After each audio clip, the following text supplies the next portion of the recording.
Yeah, I believe that Christ's suffering and the demonstration of the kind of physiologic stress that his human body was under is manifested in the Garden of Gethsemane, where it's described that he was sweating blood. And there is a well-documented medical condition in which patients who are under tremendous amount of emotional stress and physiological stress can in fact sweat blood, because little blood vessels within the glands burst and then the blood is expressed. The scourge involved the use of a short whip with pieces of typically metal, sometimes bone, sometimes pieces of porcelain wrapped in these leather straps, which is then utilized to come across typically the back, the shoulders, the legs of the victim. The first few passes across a particular body part would tear through the skin, the fat, but eventually, once the outer layers were torn away, it would start getting in the muscle and the tendon. And of course, along the way, you're ripping through all the blood vessels that supply all those tissues. And so you're losing blood the whole time. The plant that was described actually had a very long thorn, not the little thorns that we would think from a rose bush. These were thorns that were typically 1.5 to 2 inches in length. The scalp is one of the most vascular portions of our bodies. It had a huge blood supply up there. So then having those thorns shoved down into the, down onto the bony plate would have gone through all the scalp, which in and of itself would have created a huge amount of blood loss. I've seen people actually bleed to death from just a scalp injury.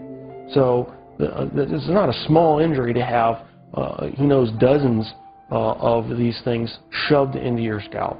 And so that would have caused more blood loss.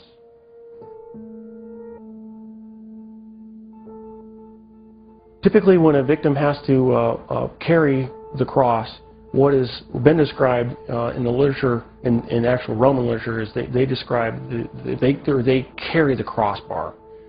And the crossbar is estimated, alone, was estimated to weigh about 110 pounds. And of course, if your arms are stuck out here, wrapped up on the crossbar, and you fall down, you need help getting up.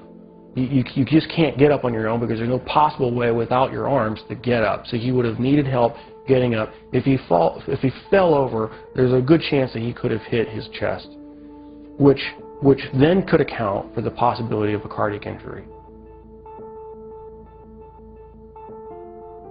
Anatomically, we consider the wrists as part of the hand, and so with the placement of the nails between the radius and the ulna, at that position, it still fits the definition of being in the hand, and it's in a position in which the nail won't rip out, which you have to have a solid point of fixation. Another interesting point about the placement of that is the median nerve goes right straight through that particular portion of the wrist, and so there would have been either destruction of the nerve or impingement of the nerve that would have created a tremendous amount of pain. So that every time you try to take a breath, it'd be agonizing. You'd be pushing down on spiked feet, which of course hurt, and then you'd be hanging on spiked arms. And so you alternate from excruciating pain to excruciating pain every time you take a breath.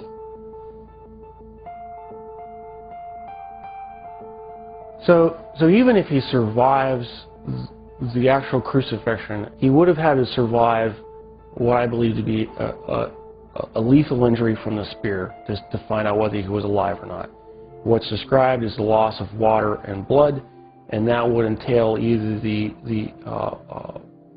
either pleural effusion or pericardial effusion, and the blood would have come from either pulmonary artery, pulmonary vein, the aorta or vena cava, or the heart itself. None of those injuries, unless you're treated immediately by a trauma surgeon like myself, with all the advanced equipment that we have, would be survivable after even a few minutes. Christ, as the Son of God, could have survived anything. He chose to manifest himself as a human at that point in time and allowed himself to die. And being human at that point in time, he could not have survived this particular series of traumas. It's not possible. Christ as God could have survived anything they threw at him.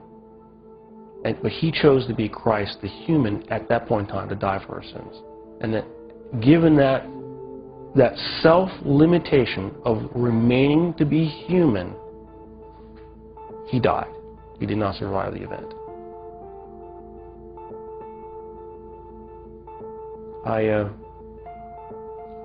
I'm profoundly impacted by it. Because I realized that the price that he paid was something I would never be willing to do for probably anybody. It's very difficult for me to even sing songs about the cross, even in worship. Because I truly do understand what he paid, the price that he paid.